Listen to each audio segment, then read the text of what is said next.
All right, you are listening to an episode of Transparency and Merit. My name is Joe. I'm here with Brian, and we're playing some horrible music, but we are all about self-control tonight. How do we use self-control? How do we instill self-control into our everyday lives without it being a burden? It should just be as easy as 1, 2, 3, but exercising self-control, as we all well know, is it's not as common as we'd like. Too many people don't use self-control, and I think that by proxy, maybe some of it wears off on us. What do you think? What's your deal here with it? I'm a person who's obese, who's diabetic, has high blood pressure, and I have very little, if any, self-control. There are times that I do practice it, but it's not consistent, particularly with my my diet and my eating habits. You know, I just I find it a struggle, and I found self-control to be a struggle my whole life. I've been a major procrastinator most of my life.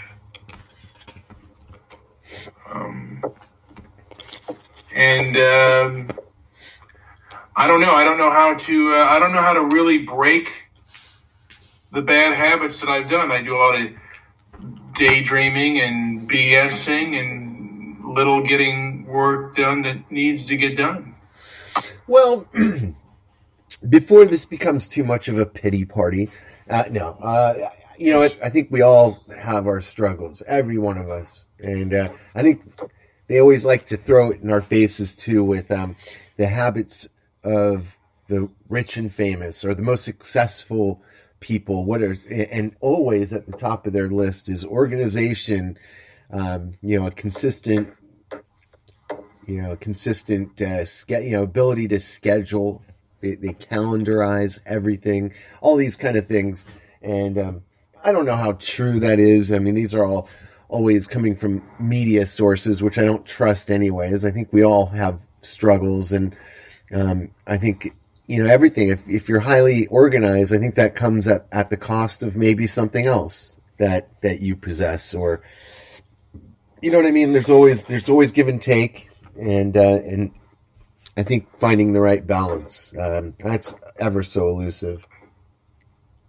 Yeah, and, also, even with anger, because a lot of times, like for me, I have some controversial opinions, and I want to express those opinions online with people who differ. But the problem today is that a lot of times people that differ online, basically what they'll end up doing is they will end up basically censoring you. And I have to learn to not, I guess to a degree, not be as transparent as people that will basically censor me and try to hurt me, or try to at least hurt my, I guess it would be hurtful. I mean, just to censor my message, because I want to basically go out there and speak my mind to as many people as I can and have a deep, meaningful conversation. But there are people that don't want to do that. They basically, they have a narrative and they have an agenda.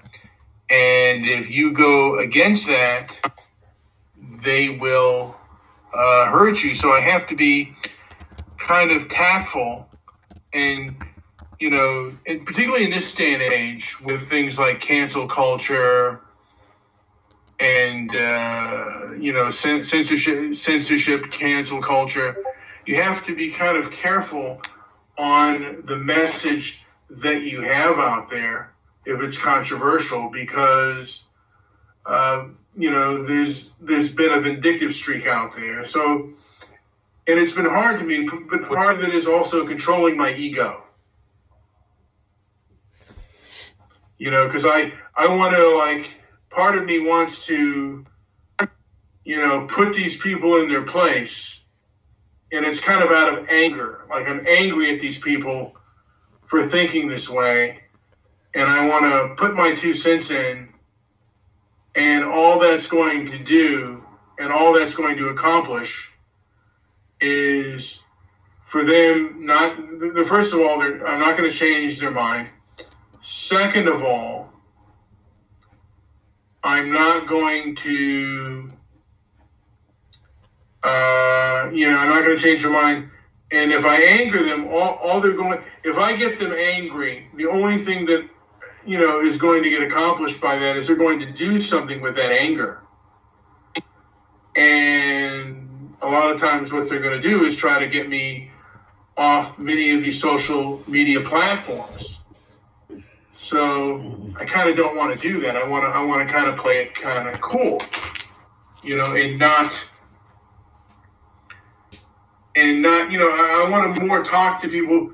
And it's unfortunate, but I find myself oftentimes talking to people that I agree with and people I disagree with, particularly online. These conversations, particularly in a few touchy subjects, you can't have because they will go berserk. Yep.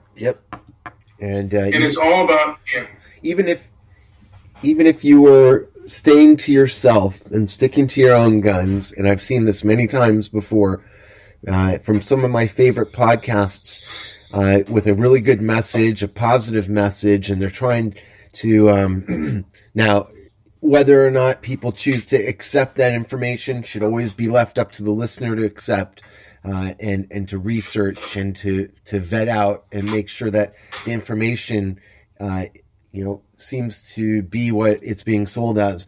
And so I've heard some very good podcasts, and there's people out there reporting them, getting them banned, getting them whatever it is, just to because it's maybe a competitor, or maybe it's just a message that doesn't jive with something that they have been subscribing to. So it's a pretty tricky, finicky world online. And the best bet is to stick with your guns, go full throttle, and throw those chips up in the air. And I think people that are out there are looking for something organized, but also with some opinion and historical reference. I don't know, ways to back up what you're saying is always going to be, I think, attractive to people out there. And I think that's going to end up speaking for itself. I think people are going to find themselves listening to our information as we keep going, doing longer and longer shows and providing more information, but organized information and relatable information. Even more importantly, there's all kinds of people out there who are just giving information that just is not relatable. I think the information has to come from common sense and also from a place of fact. Yeah, and one of the things that I think, in this day and age, we have an information, and I've said this before. We become into the information age, but what's been taken over is it's become the information age has turned into the censorship age.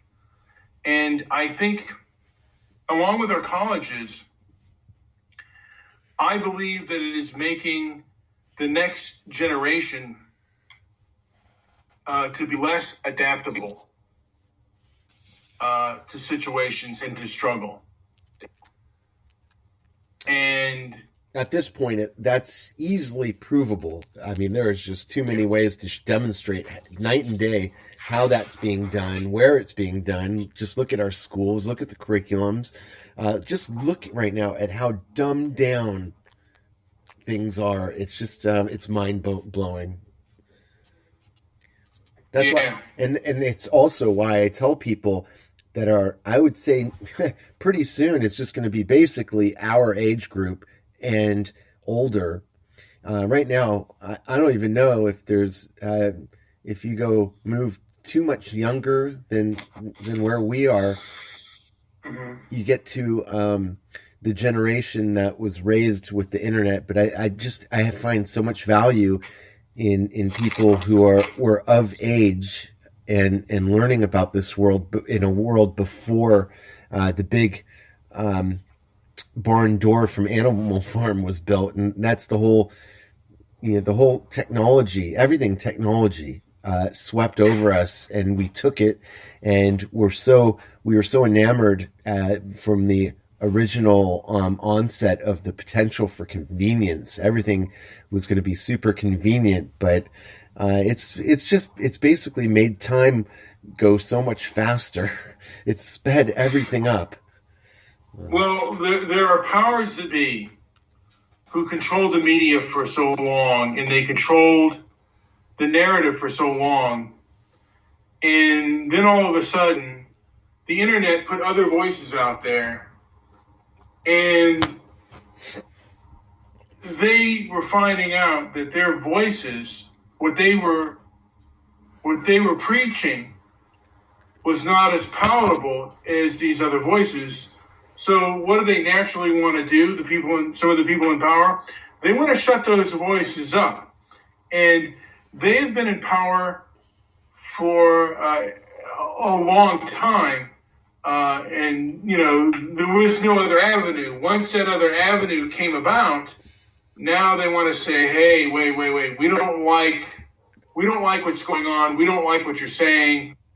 We don't like what you're doing." And I'm hearing myself. You are? But that's fine. Yeah, I was for a little bit, but yeah, we don't like what you're doing. We don't like, what you're hearing. So we're gonna basically shut that door. And even before my parents, I remember my grandfather said years ago, like with cars and stuff, like kids would be driving.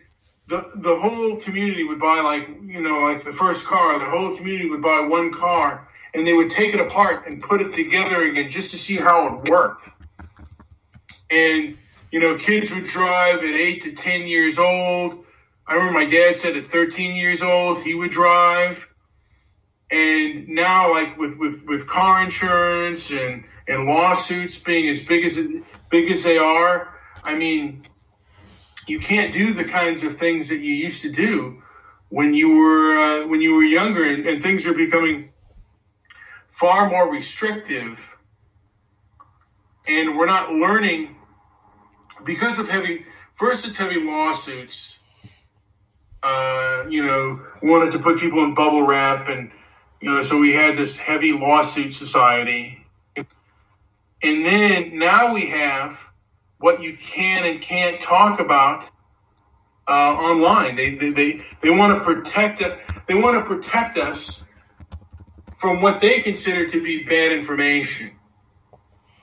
And, they're like our parents, basically. They're very paternal.